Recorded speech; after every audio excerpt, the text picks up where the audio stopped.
Hello, I'm here to read to you again this week.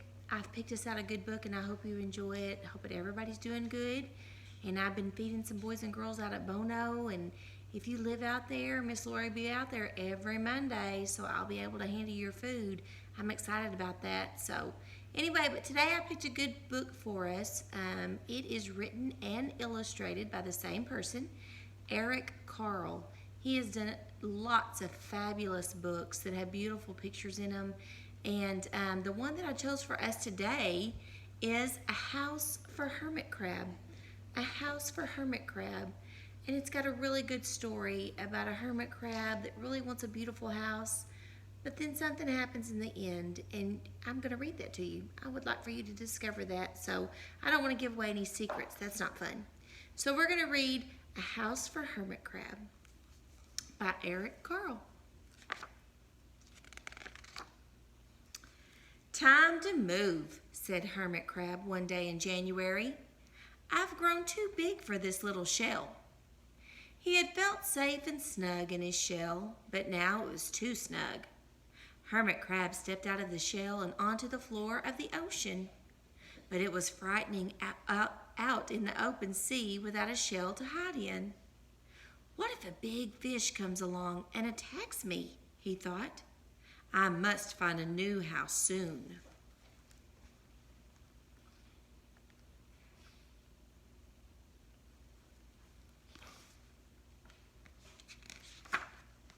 Early in February, Hermit Crab found just the house he was looking for.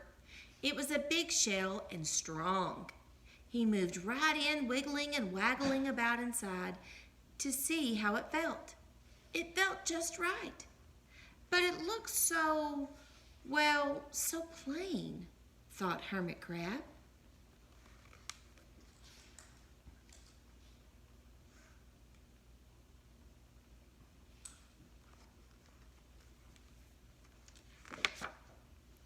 In March, Hermit Crab met some sea anemones. They swayed gently back and forth in the water. How beautiful you are, said Hermit Crab. Would one of you be willing to come and live on my house? It is so plain, it needs you. I'll come, whispered a small sea anemone. Gently, Hermit Crab picked it up with his claw and put it on his shell.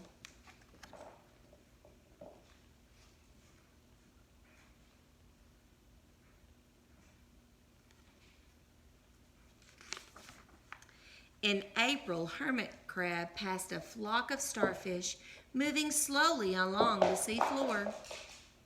How handsome you are, said Hermit Crab. Would one of you be willing to decorate my house? I would, signaled a little sea star. Carefully, Hermit Crab picked it up with his claw and put it on his house.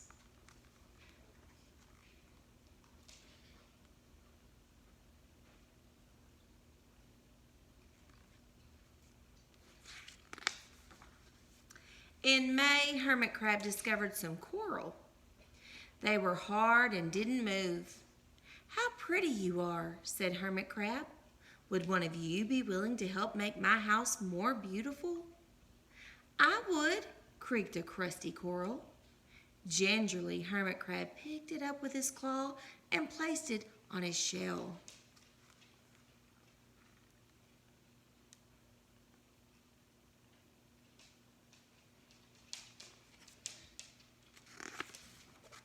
In June, Hermit Crab came to a group of snails crawling over a rock on the ocean floor.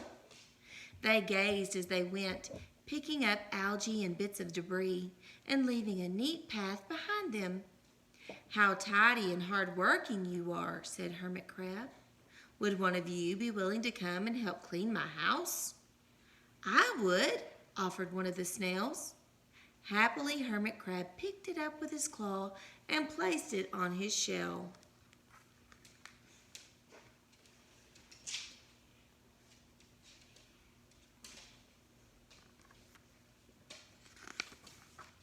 In July, Hermit Crab came upon several sea urchins.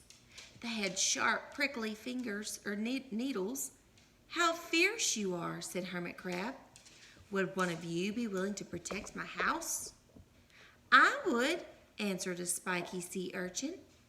Gratefully, Hermit Crab picked it up with his claw and placed it near his shell.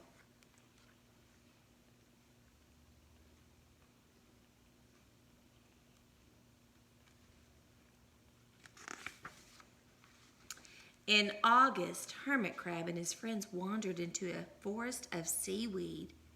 "It's so dark here," thought Hermit Crab. "How dim it is," murmured the sea anemone. "How gloomy it is," whispered the starfish. "How murky it is," complained the coral.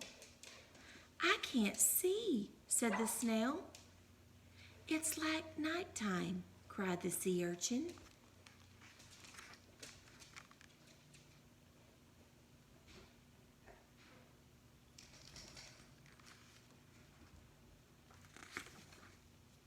In September, Hermit Crab spotted a school of lanternfish darting through the dark water. "How bright you are," said Hermit Crab. "Would one of you be willing to light up our house?"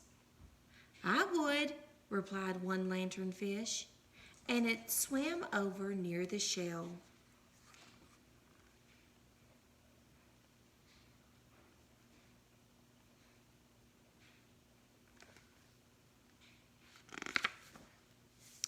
In October, Hermit Crab approached a pile of smooth pebbles. "How sturdy you are," said Hermit Crab. "Would you mind if I rearranged you?" "Not at all," answered the pebbles. Hermit Crab picked them up one by one with his claw and built a wall around his seashell. "Now my house is perfect," cheered Hermit Crab.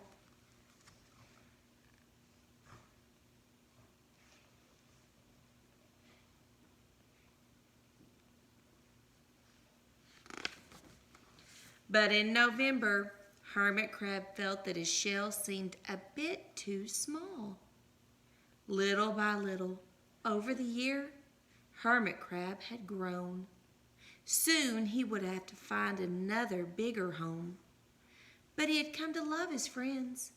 The sea anemone, the starfish, the coral, the sea urchin, the snail, the lanternfish, and even the smooth pebbles. "They have been so good to me," thought Hermit Crab. "They are like family. How can I ever leave them?"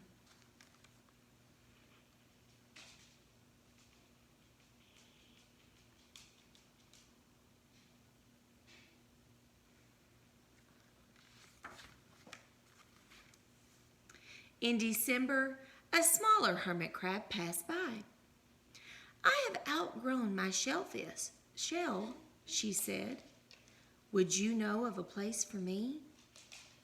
"I have outgrown my house too," answered Hermit Crab.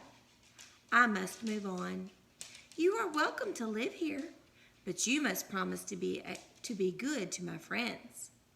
"I promise," said the little crab.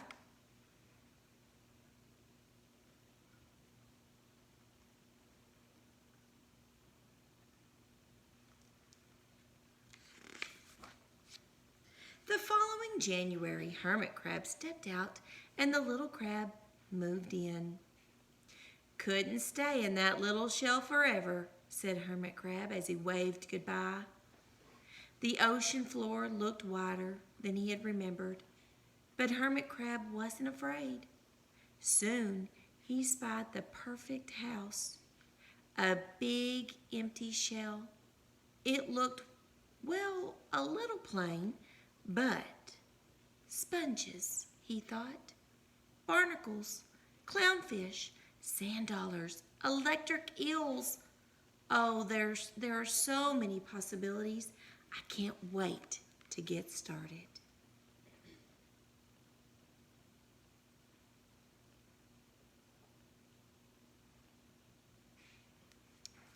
The end.